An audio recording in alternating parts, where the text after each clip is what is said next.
We talked about draft deficit and how I haven't gotten my head around it. I say I haven't got my head around it. I just haven't looked into it. So let's ask, how does draft, because we're talking about a potential draft deficit because of the abundance of NGAs and father sons we have in this upcoming draft. How does draft deficit work and make it simple and easy to understand? Because I'm not the smartest kid going around. Absolutely, here's a simple and clear explanation. What is a draft deficit? When a club spends more draft points than they have, usually to match a bid, they go into draft debt. Why would a club do this? To secure a player like a father, son, or academy pick, even if they don't have enough picks in that draft. How does it affect them? The debt carries into the next year's draft. Their first pick is pushed back. Points are deducted. Example. If Collingwood matches a bid using 1,500 points, but only has 1,200 points, they owe 300 points next year. So their first pick in the next draft is pushed back far enough to repay that 300. I understand. It's such a simple concept, isn't it? Such a simple concept. Who tracks this? The AFL assign point values to every pick and automatically calculates how far back to push a pick. Very simple. Very simple analogy. Think of it like using a credit card to buy something big this year, brackets a top prospect, but then your next year's paycheck, the draft pick, gets smaller to pay it back. Beautiful. That's what we want from ChatGPT. How much in debt can you go? Mark Williams, Greg Phillips, Buckley also came from Port Adelaide. How many years ago before Andrew Schultz was born? Many years ago before Andrew Schultz was born. There you go. How much in debt can you go? Question mark. Let's ask that. Freddie, how old are you, mate? Because you're talking Crown Casino, you're talking luxury dinners. You said if Collingwood win by 3 goals against Sydney, you're gonna spend the house out and about in the city of Melbourne. How old are you? A club can't go into more deficit than the value of their first round pick in the draft. Okay, so if our first round draft pick next year is valued at, but how do they determine that? How do they determine that? How do you know what your first round draft pick is next year if you don't know where you're going to finish? The AFL assumes your next year's first pick is pick 18 when calculating how much you can spend. So you can go 912 points into debt to acquire a player in the current draft. Okay.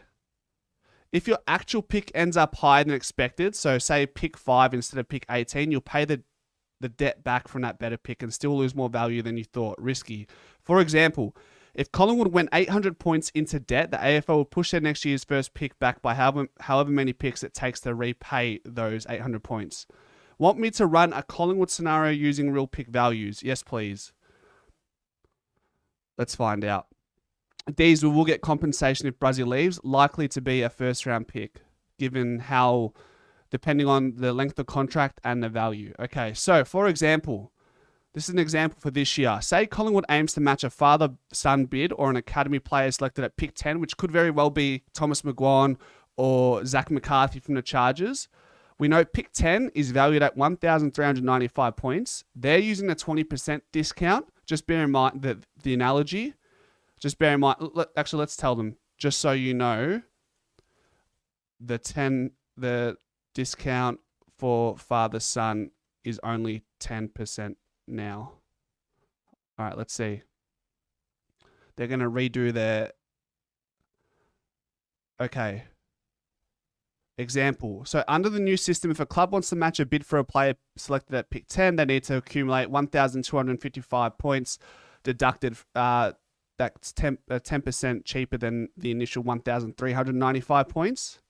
So give me the example now, please. All right. Let's find out. All right, let's do it.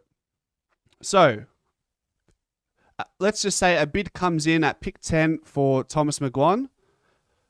We get 10% off the 1,395. That equates to 1,255 points.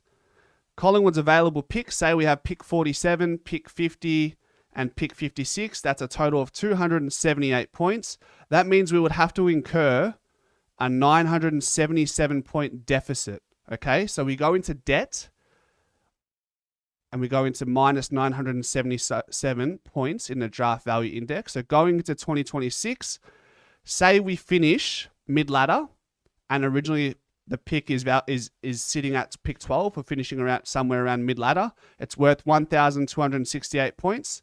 Then with that deficit you carried into 2026, you have to deduct 977.5 points off 1,268 points.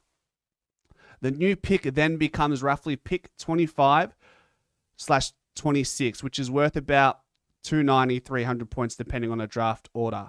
So it ends up getting pushed back 13, 14 spots. So that's why if we don't get enough compensation or trade capital from potential outgoing players like Bruzzy, like DC, like Bobby Hill, we do have this trick up our sleeve to go into a draft debt or a draft deficit. And maybe is there a way we can access future first round picks?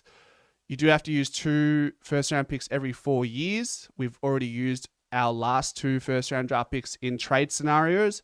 So that's tricky. And then you throw in the fact that we can now use 3 first round draft picks in advance. So say 2025, which we don't have, but we have access to 26 and 27. But then does that mean we can't do that because we've already used 2 first round draft picks in the last 2 years? So I'm not going to proclaim to be the expert. That's why we've got ChatGPT here. It's pretty insightful. So yeah, that's it. It's all pretty simple. ChatGPT made it pretty clear. So yeah.